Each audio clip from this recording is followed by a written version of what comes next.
50% की रिजर्वेशन बिहार में दी गई है और इसे अब लागू किया जाएगा। यहाँ पे मुख्यमंत्री नीतीश कुमार जी ने साफ कहा है कि सभी विभाग इसे लागू करें। आप फॉर्म भर रहे हैं और यदि आपकी नौकरी खतरे में है तो क्या आप फॉर्म भरना चाहेंगे? नहीं। 50% से ज्यादा रिजर्वेशन नहीं दी जा सकती। तमिलनाडु में है 69% का रिजर्वेशन।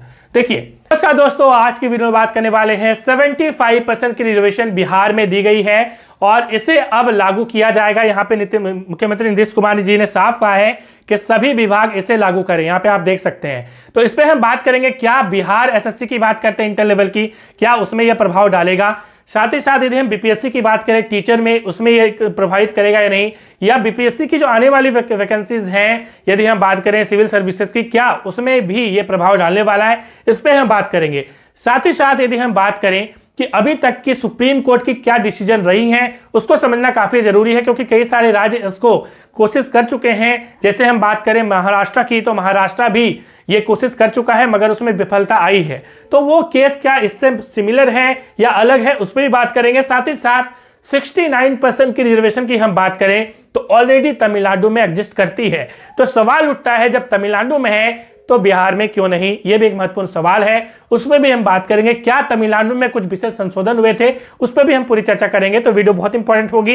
वीडियो को लाइक शेयर कर सकते हैं, टेलीग्राम ग्रुप ज्वाइन कर सकते हैं। चलिए शुरुआत करते हैं। सबसे पहले हम यदि बात करें न्यूज की, तो यहाँ पे विधानसभा में, विधानमंडल में आपको मालूम है कि बिहार में 2 सदन है, ठीक है। उसके बाद राज्यपाल जी उन्होंने भी मुहर लगा दी। उसके बाद गजट में भी ये प्रकाशित हो चुका है और नीतीश कुमार जी ने, जैसे कि मैंने बोला, कि साफ कह दिया है कि ये अब लागू होना चाहिए।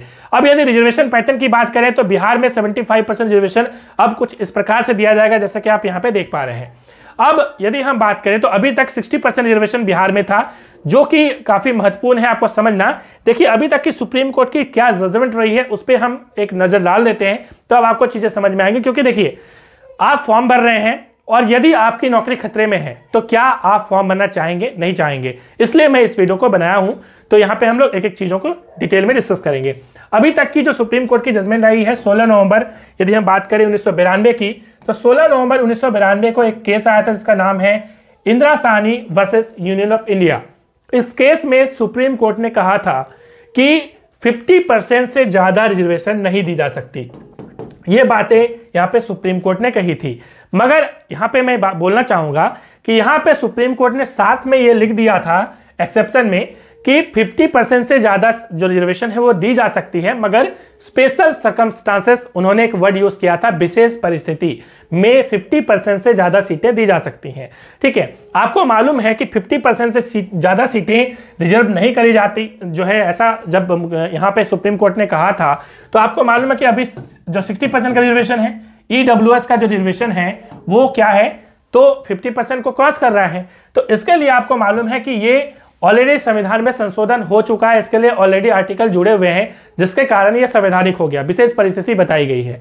यदि हम बात करें कि तमिलनाडु में क्या विशेष परिस्थिति है, उस पर भी हम चर्चा कर लेते हैं, क्योंकि तमिलनाडु में है 69% का रिजर्वेशन। देखिए तमिलनाडु में 69% का जो रिजर्वेशन दिया गया है, इसमें तमिलनाडु सरकार ने यह प्रूफ कर दिया था सुप्रीम कोर्ट में कि यह विशेष परिस्थिति में दी गई है। और उसके लिए मैं बताना चाहूंगा कि 76th कॉन्स्टिट्यूशनल अमेंडमेंट, ठीक है, 76वां संविधान संशोधन भी यहाँ पे किया गया था, यदि हम बात करें इसके लिए, ठीक है। और राष्ट्रपति की सहमति इसमें मिल चुकी है, यदि हम 69% रिजर्वेशन की बात करते हैं तमिलनाडु में। इसका मतलब आप समझ रहे हैं कि जब हम तमिलनाडु की बात करते हैं 69% की, तो वो मतलब वैलिड है, क्योंकि राष्ट्रपति ने उसमें मुहर लगा दिया है, उसमें संवैधानिक संशोधन हो चुका है।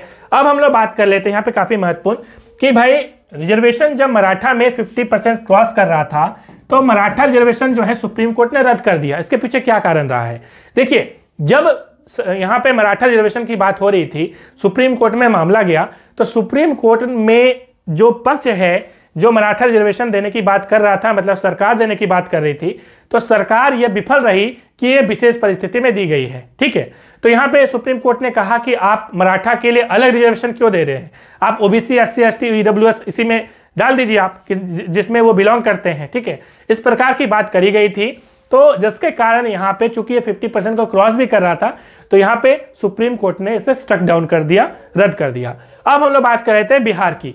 बिहार में हुई है, आपको मालूम है, जातिगत जनगणना तो नहीं बोलूंगा मैं, सर्वे हुआ है। ठीक है, तो यहाँ पे जातिगत जो है, क्योंकि जनगणना जो है वो केंद्र का विषय है, तो यहाँ पे आपने देखा होगा कि उसमें सर्वे वर्ड का यूज किया गया है। हालांकि उसमें सारी पैरामीटर्स दी गई हैं जो बेसिकली एक जनगणना में होती हैं, ठीक है।